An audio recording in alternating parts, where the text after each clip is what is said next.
हिमालय के जंगल में टुनटुनी चिड़िया अपने पति कालू कौवे के साथ रहती थी। वो दोनों पति पत्नी बहुत गरीब थे, बड़ी मुश्किल से अपने दिन काट रहे थे। एक दिन की बात है। इस बार क्या सोचा है जी? क्या लगाओगे? सोच रहा हूँ इस बार मटर लगाऊं। पर 2 साल पहले जब तुमने मटर लगाई थी तब पता है ना क्या हुआ था? हाँ याद है, आधी मटर खराब हो गई थी, लेकिन तब तो उसमें कीड़ा लग गया था ना। इस बार मैं ध्यान रखूंगा। ठीक है, और फिर क्या करोगे इतनी सारी मटर का? मटर पुलाव बनवाएंगे और भरपेट जी भर के खाएंगे, और क्या। कालू कौवे की बात सुनकर उसकी पत्नी टुनटुनी चिड़िया भी हंस पड़ी। बारिश का मौसम आने वाला था, तो इस बार कालू ने तय किया कि वो अपने खेतों में मटर लगाएगा। उसने बड़ी मेहनत से खेत को तैयार किया और मटर के बीज भी बो दिए। कुछ दिनों बाद पहले पौधे आए और फिर उन पर हरी हरी मटर लगनी भी शुरू हो गई। टुनटुनी, ओ टुनटुनी, चलो जरा तुम्हें कुछ दिखाना है।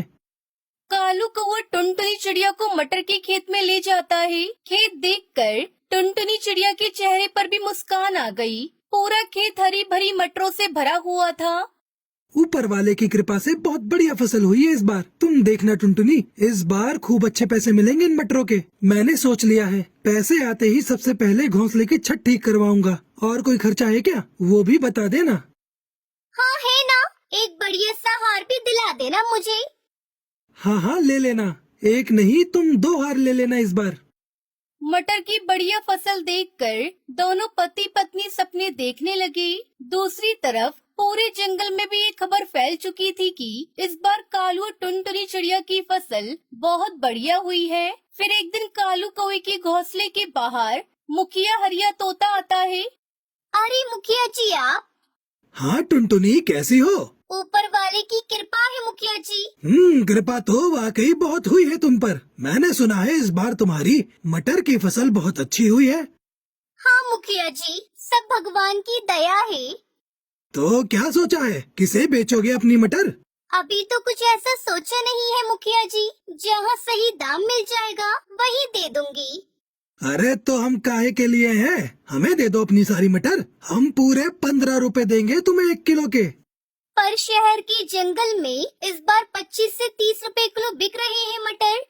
देखो टुनटुनी, मटर है गेहूं नहीं, जो कई महीने संभाल लोगी। 2 दिन बाद सूखने लगेगी सारी की सारी। मेरे पास स्टोरेज की सुविधा है, मैं तुम्हारी सारी मटर खरीद लूंगा हाथों हाथ। अब ठीक है? मुखिया जी, मैं आपको शाम तक बताती हूँ। मुखिया वहाँ से चला गया और फिर उसके जाने के बाद टुनटुनी चिड़िया कालू कौवे को सारी बात बताती है। क्या करूं टुनटुनी, कुछ समझ में नहीं आ रहा है। ये मुखिया हम गरीब किसानों का हमेशा फायदा उठाता है। हमसे कम दामों में फसल खरीदकर शहर के जंगल में ऊंचे दामों पर बेचता है। मेरी मानो तो आपको कुछ और पक्षियों से भी बात करनी चाहिए। इतना आसान नहीं है टुनटुनी। मुखिया हरी तोते की मर्जी के बगैर कोई पक्षी मेरी मटर नहीं लेगा। मुझे डर इस बात का है कि अगर सारी मटर यहीं सड़ गई तो 1 पैसा नहीं मिलेगा। हाँ अच्छा, तो फिर क्या कर सकते हैं? मुखिया जी की नजर हमारी फसल पर है तो बेचनी तो उसे ही पड़ेगी। दोनों ऐसे बातें कर ही रहे थे कि तभी उन्हें बाहर से शोर सुनाई दिया। पक्षियों की चीखने चिल्लाने की आवाजें आ रही थी। दोनों ने फौरन निकलकर देखा तो पूरे जंगल के घोंसले जल रहे थे। आग बहुत बढ़ चुकी थी। बस एक टुनटुनी चिड़िया का घोंसला सुरक्षित था, क्योंकि वो उसके खेत के किनारे ही था और बाकी के घोंसले से दूर था। कालू और टुनटुनी चिड़िया फौरन पक्षियों की मदद के लिए चले गए। काफी देर बाद आग तो बुझा ली गई, लेकिन जंगल के सारे घोंसले जलकर राख हो चुके थे। सारा सामान, सारा राशन, सब कुछ राख बन चुका था। हिम्मत रखिए आप सब, हम सब मिलकर कुछ न कुछ जरूर कर लेंगे। एक काम करते हैं, मुखिया जी के पास चलते हैं, उनसे मदद मांगते हैं। हाँ ठीक कह रहे हो, चलो चलते हैं। पूरे जंगल के पक्षी मुखिया के पास पहुंचते हैं। जंगल के पक्षियों ने मुखिया को अपनी परेशानी बताई तो मुखिया ने उन सबको दुत्कार दिया। चले जाओ यहाँ से, अब बस यही काम रह गया है। लापरवाही करो तुम, आग लगाओ तुम, और भरपाई करूँ मैं। मुखिया की बात सुनकर जंगल के पक्षियों को गुस्सा आ रहा था, पर वो मजबूर थे और मुंह लटकाकर वहाँ से जाने लगे। फिर घर लौटते ही कालू कौए ने कई पक्षियों के बच्चों को भूख से रोते बिलखते देखा और फिर उसने टुनटुनी चिड़िया से कहा, टुनटुनी, घर में कितना चावल है? बहुत सारे हैं अभी तो। वैसे आप क्यों पूछ रहे हो? तुम्हारे पास मटर की कोई कमी नहीं है। तुम एक काम करो, मैं कुछ पक्षियों के साथ मिलकर एक बड़ा चूल्हा बनाता हूँ और तुम पक्षियों के साथ मिलकर मटर पुलाव बनाने की तैयारी करो सबके लिए। जब तक मेरे घर में मटर और चावल का एक भी दाना है, मेरे जंगल का कोई बच्चा भूख से नहीं रोएगा। लेकिन फिर हम लोग बाद में क्या करेंगे? अपने बारे में बाद में सोचेंगे टुनटुनी, फिलहाल जंगल के बारे में सोचते हैं।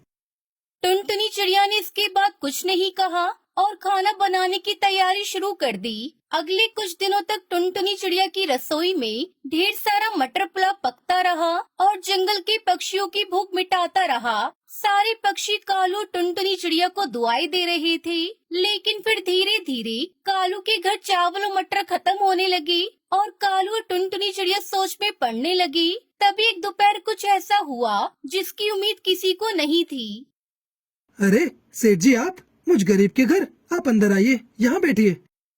अरे बस करो भाई, तुम पहले ही बहुत कुछ कर चुके हो। यहाँ जो कुछ हुआ उसके बारे में मुझे सब पता चल चुका है, लेकिन अब किसी को परेशान होने की जरूरत नहीं है। मैंने आदेश दे दिए हैं, अब सब कुछ ठीक हो जाएगा। और हाँ, तुम्हें अब जंगल के मुखिया के लिए चुना जाएगा। आपका बहुत बहुत शुक्रिया सेठ जी, अब तो कुछ नहीं चाहिए। तुम्हारे जैसे उम्मीदवार जो सच्चे दिल से गरीब पक्षियों की सेवा करते हैं, वही सही मायने में मुखिया होते हैं। अब कालू कौए को मुखिया बनने से कोई नहीं रोक सकता था, क्योंकि सारे जंगल के पक्षी कालू और टुनटुनी चिड़िया के साथ होते हैं। कालू कौआ जंगल के पक्षियों का मुखिया बन जाता है और फिर उसकी सारी मुसीबत दूर हो जाती है। साथ ही जंगल के पक्षी खुशी खुशी रहने लगते हैं।